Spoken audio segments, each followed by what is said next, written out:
കൊല്ലത്ത് U D F സ്ഥാനാർത്ഥി ബിന്ദു കൃഷ്ണയെ തോൽപ്പിക്കാൻ RSP പ്രാദേശിക നേതാക്കൾ ശ്രമിച്ചു എന്ന് പരാതി. CPM കൊല്ലം ജില്ലാ നേതൃത്വത്തിലെ 3 പേരുമായി RSP കൊല്ലം സൗത്ത് ലോക്കൽ കമ്മിറ്റി സെക്രട്ടറി ഉൾപ്പെടെ ഉള്ളവർ കൂടിക്കാഴ്ച നടത്തി. കൊല്ലം ബീച്ച് റോഡിലെ ഹോട്ടലിൽ നടന്ന കൂടിക്കാഴ്ചയുടെ ദൃശ്യങ്ങൾ മീഡിയ വണ്ണിന് ലഭിച്ചു. UTC ജില്ലാ നേതാവിന്റെ നിർദ്ദേശപ്രകാരമാണ് RSP പ്രാദേശിക നേതാക്കൾ കൂടിക്കാഴ്ച നടത്തിയത് എന്നാണ് ആരോപണം. ലിജോ റോളൻസ് വിവരങ്ങളുമായി ചേരുന്നു. ലിജോ, ഈ ദൃശ്യങ്ങൾ ആരാണ് പുറത്തുവിടുന്നത്? ഇത് വോട്ടട്ടിമറിക്കാനാണ് എന്ന ആരോപണം ആരാണ് ഉയർത്തുന്നത്?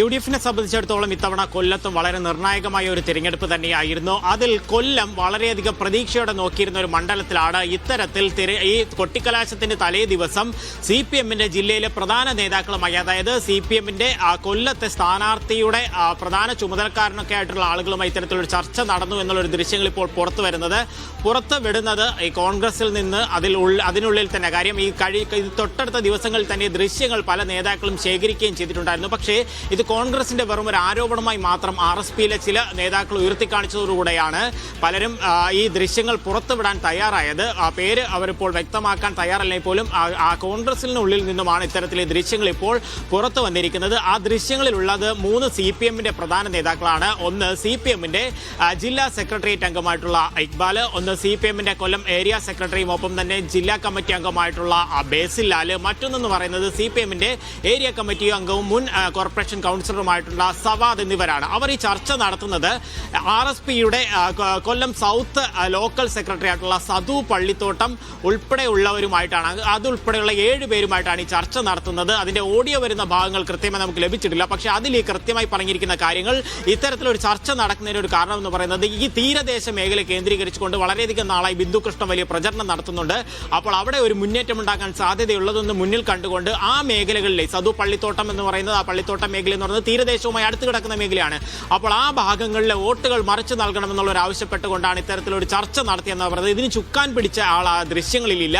UTUCയുടെ ജില്ലാ നേതാവായിട്ടുള്ള ഒരാളാണ് ഇതിന് ചുക്കാൻ പിടിച്ചത്. RSPയെ അന്ന് തന്നെ ഇക്കാര്യം അറിയിക്കുകയും പിറ്റേ ദിവസം RSPയുടെ ആ ലോക്കൽ കമ്മിറ്റി യോഗം ജില്ലാ സെക്രട്ടറി നേതൃത്വത്തിൽ കൂടുന്ന സമയത്ത് അല്പ സമയം മുൻപ് സംസാരിച്ച കോൺഗ്രസിന്റെ ബ്ലോക്ക് പ്രസിഡന്റായിട്ടുള്ള ഗീതാകൃഷ്ണൻ ഉൾപ്പെടെ അവിടേക്ക് എത്തുകയും ഈ കാര്യം ഉന്നയിക്കുകയും ചെയ്തു. അത് സമ്മതിക്കാതെ, അതായത് ഒരു പാതി മനസ്സോടെ സമ്മതിച്ചു, ഇത്തരത്തിലൊരു ചർച്ച നടന്നു എന്നുള്ള കാര്യം സമ്മതിച്ചു എന്നാണ് പറയുന്നത്. തുടർന്ന് സതുവിനെ ചുമതലകളിൽ നിന്ന് മാറ്റി നിർത്തുകയും ചെയ്തു. ഇതിലിപ്പോൾ പറയുന്ന ഒരു കാര്യം, അതായത് CPM ജില്ലാ നേതൃത്വത്തിന്റെ അറിവോടെ ഇത്തരത്തിൽ ഒരു ചർച്ച നടത്തി എന്നുള്ളതാണ് UDF നേതൃത്വം, അതായത് കോൺഗ്രസ് നേതൃത്വം ഒരു ആരോപണമായി പറയുന്നത്. ഈ ഡീല് നേരത്തെ അറിഞ്ഞതുകൊണ്ട് തന്നെ ഇവർക്ക് അതിന് മുൻകരുതലെടുത്തുകൊണ്ട് വോട്ടുകൾ ചോരാതെ ഒരു ശ്രമം നടത്താൻ കഴിഞ്ഞു എന്നുള്ള ഒരു കാര്യം പറയുകയും ചെയ്യുന്നുണ്ട്. ഇത് മുന്നണിയെ ബാധിക്കില്ല എന്ന് പറയുമ്പോൾ പോലും ചില നേതാക്കൾ പറയുന്ന ഒരു കാര്യമുണ്ട്. ഇത് തലേ ദിവസം നടന്ന കാര്യമാണ്. RSP മാത്രം മത്സരിച്ച 3 സീറ്റുകളാണ് കൊല്ലം ജില്ലയിലുള്ളത്. അവിടെയൊക്കെ അവർക്ക് വേണമെങ്കിൽ തിരിച്ച് കോൺഗ്രസിന് വേണമെങ്കിൽ ഒരു പണി നൽകാൻ സാധിക്കും. പക്ഷേ ഈ തെരഞ്ഞെടുപ്പിന്റെ പ്രാധാന്യം മുന്നിൽ കണ്ടുകൊണ്ട് അങ്ങനെ ചെയ്തില്ല. MP, അതായത് ലോക്സഭാ തെരഞ്ഞെടുപ്പിൽ പോലും കോൺഗ്രസ് നേതാക്കളാണ് ഉണർന്ന് പ്രവർത്തിച്ചത്. പക്ഷേ തിരിച്ച് ഇത്തരത്തിലൊരു പ്രവർത്തനം നടത്തുന്നത് ശരിയല്ല. തീർച്ചയായിട്ടും തെരഞ്ഞെടുപ്പ് ഫലം വരുന്നതിന് പിന്നാലെ നടപടികൾ ഉണ്ടാകുന്ന ഒരു കാര്യം തന്നെയാണ് RSP നേതൃത്വവും വ്യക്തമാക്കുന്നത്. ലിജോ, ഇതിലെ ഏറ്റവും പ്രധാനപ്പെട്ട കാര്യം, ഈ വോട്ട് ചോർച്ച തടയാൻ കഴിഞ്ഞോ കോൺഗ്രസിന്?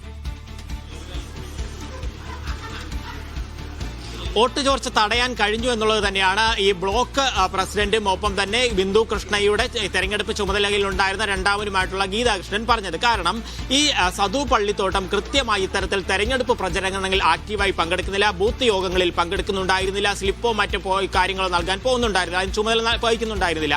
അതുകൊണ്ട് തന്നെ ഇവർക്ക് ഒരു സംശയമുള്ളത് കൊണ്ട് ചില ആളുകളെയൊക്കെ ഇത് നിരീക്ഷിക്കുന്നതിന് വേണ്ടി നിയോഗിച്ചിരുന്നു എന്നുള്ള ഒരു കാര്യമാണ് കോൺഗ്രസ് നേതാക്കൾ ഇപ്പോൾ വ്യക്തമാക്കുന്നത്. അതുകൊണ്ട് തന്നെയാണ് ഈ ചർച്ച നടന്ന് മിനിറ്റുകൾക്കകം അത് തിരിച്ചറിയാൻ കഴിയുകയും അതുവഴി ഒരു വോട്ട് ചോർച്ച ഉള്ളത് തടയാൻ കഴിഞ്ഞു എന്നാണ് പ്രതീക്ഷിക്കുന്നത്.